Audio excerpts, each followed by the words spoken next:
સ્નેહના સ્પંદન, સ્નેહના સ્પંદન.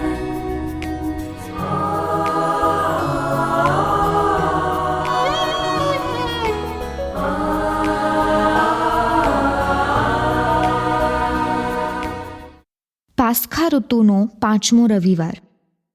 ઈસુ દ્રાક્ષના વેલાના રૂપક દ્વારા પિતા, ઈસુ અને આપણી વચ્ચે જે આત્મીય એકતાનો સંબંધ છે તે રજૂ કરે છે.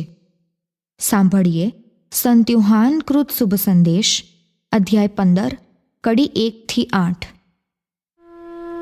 હું સાચો દ્રાક્ષનો વેલો છું અને મારા પિતા માળી છે. ફળ ન આપનારી મારી એકે એક ડાળી તે કાપી નાખે છે અને ફળ આપનારી એકે એક ડાળીને તે છાંટે છે, જેથી તેને વધારે ફળ આવે. મેં તમને જે ઉપદેશ આપ્યો છે તેનાથી તમારી છટણી થઈ જ ગયેલી છે. તમે મારામાં વસો અને હું તમારામાં. કોઈ ડાળી વેલાથી અલગ થઈને પોતે ફળ આપી શકતી નથી. તેમ તમે પણ મારામાં ન વસો તો કશું કરી શકો એમ નથી. હું વેલો છું અને તમે ડાળીઓ છો. જે મારામાં વસે છે અને જેનામાં હું વસું છું તે જ પુષ્કળ ફળ આપી શકે છે, કારણ મારા વગર તમે કશું કરી શકો એમ નથી. મારામાં જે વસતો નથી તે ડાળીની જેમ ફેંકાઈ ગયો અને સુકાઈ ગયો જાણવો. લોકો એવી ડાળીઓને ભેગી કરીને ચૂલામાં બાળી મૂકે છે. તમે જો મારામાં વસો અને મારા વચનો જો તમારામાં વસે તો તમે દિલ ચાહે તે માગશો તોય તે મળી રહેશે. તમે પુષ્કળ ફળ આપો અને એ રીતે મારા શિષ્ય પુરવાર થાઓ. એમાં મારા પિતાનો મહિમા છે. સ્નેહના સ્પંદન, સ્પંદન. ઈસુ એક રૂપક દ્વારા પરમપિતા, ઈસુ અને આપણી વચ્ચેની એકતાને રજૂ કરે છે. ઈસુ દ્રાક્ષનો વેલો, આપણી ડાળી, પરમપિતા માળી. માળીને તેનું કામ બતાવવાની જરૂર નથી, તે જ પ્રમાણે વેલાને પણ તેનું કામ જણાવવાની જરૂર નથી. કામ સમજાવવાની જરૂર છે આ ડાળીઓને, એટલે કે આપણને. આપણે સહુ ફળ પેદા કરવા માટે સર્જાયા છીએ. જે ડાળીઓ ફળ નથી આપતી એવી ડાળીઓને કાપી નાખવામાં આવે છે. આપણે આપણા પોતા પર નજર નાખી લેવી પડે કે આપણે ફળ આપીએ છીએ કે નહીં. સંસ્કૃત ભાષામાં એક શ્લોક મોઢે કરેલો, જેનો અનુવાદ આવો થાય: જેઓ પાસે વિદ્યા, તપ, દાન, જ્ઞાન, ચારિત્ર્ય, ગુણો, ધર્મ નથી તે આ પૃથ્વી પર ભારરૂપ છે, માનવના રૂપમાં પ્રાણી છે. આવા માનવો જો આપણે હોઈએ તો આપણે ફળ ન આપનાર ડાળીઓ. જો કે ઈસુ તો આપણને ફળ આપનારી ડાળીઓ કહે છે, કારણ ફળ આપનારી ડાળીની છટણી થાય. ઈસુ આપણને ઉપદેશ આપે છે અને આ ઉપદેશથી આપણી છટણી થાય છે.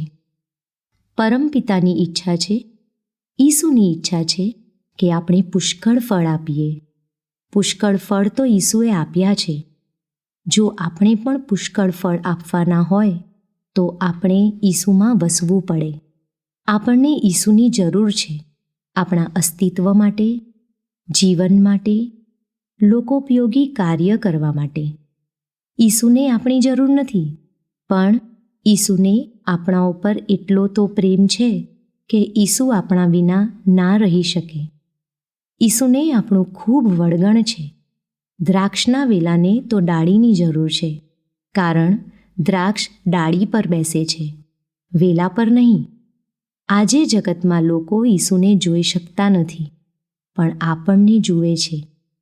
જો આપણે જગતમાં ઈસુમય જીવન જીવતા હોઈએ તો લોકોને ઈસુ જોવા મળે છે. ડાળીને એક ભયસ્થાન નડવાનું. પોતા પર લાગેલા દ્રાક્ષના ઝુમખા જોઈને ડાળી ફૂલાઈ જવાની અને દ્રાક્ષના ઝુમખાનો શ્રેય વેલાને અને માળીને નહીં આપવાની, પણ પોતે જ લેવાની. મારા કાર્યોથી હું ફૂલાઈ જઈ શકું અને અભિમાનમાં ઈસુ સાથેનો સંબંધ કાપી નાખો. મારું અભિમાન મને હવે કાર્ય વગરનો બનાવી દેશે. મારા અભિમાનને કારણે હું ઈસુથી વિખૂટો પડી ગયો. હવે મારા કાર્યો લોકોપયોગી નહીં હોય. હું બની ગયો સુકાઈ ગયેલી ડાળી.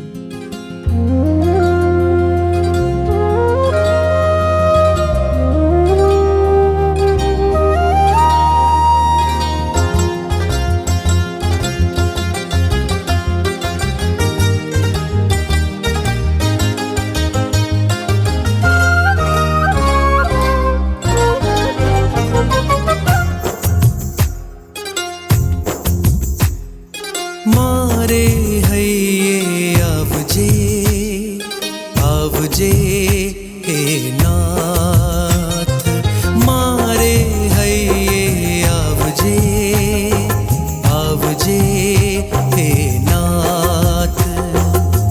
રાજે થાશે પ્રાણ મારો, રાજે થાશે પ્રાણ મારો, જોઈએ તુજ આવાસ.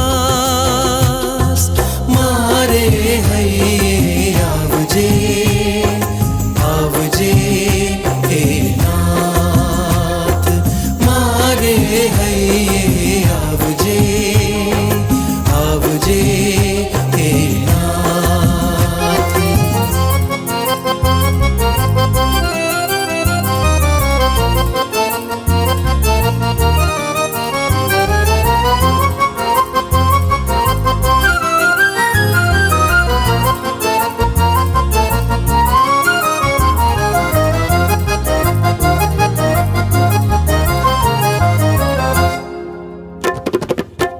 हर पल तारो साथ हूँ झंखूं, शक्ति आपजे निर्बल हूँ छूं. हर पल तारो साथ हूँ झंखूं, शक्ति आपजे निर्बल हूँ छूं. हूँ तो चालिश तारे पगले, केवल तारे पगले पगले. हूँ तो चालिश तारे पगले, केवल तारे पगले पगले. जीवतर जीविश तारे काजे, जीवतर जीविश तारे काजे. दे जे तारो हाथ, मारे हैये आवजे आवजे हे नाथ, मारे हैये आवजे आवजे हे नाथ.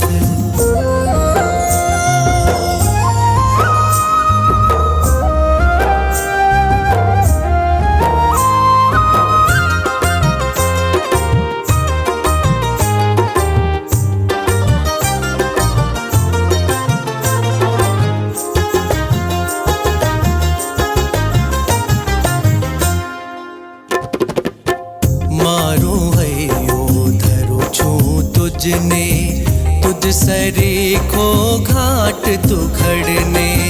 मारो हयो धरो छूं तुझने, तुझ सरीखो घाट तू खड़ने. जाऊं हूँ तुझ माँ खोवाई, जाऊं हूँ तुझ मालो पाई. जाऊं हूँ तुझ माँ खोवाई, जाऊं हूँ तुझ मालो पाई. रो में तारो वास, रो में तारो वास. उछले पुर उल्लास, मारे हैये आवजे आवजे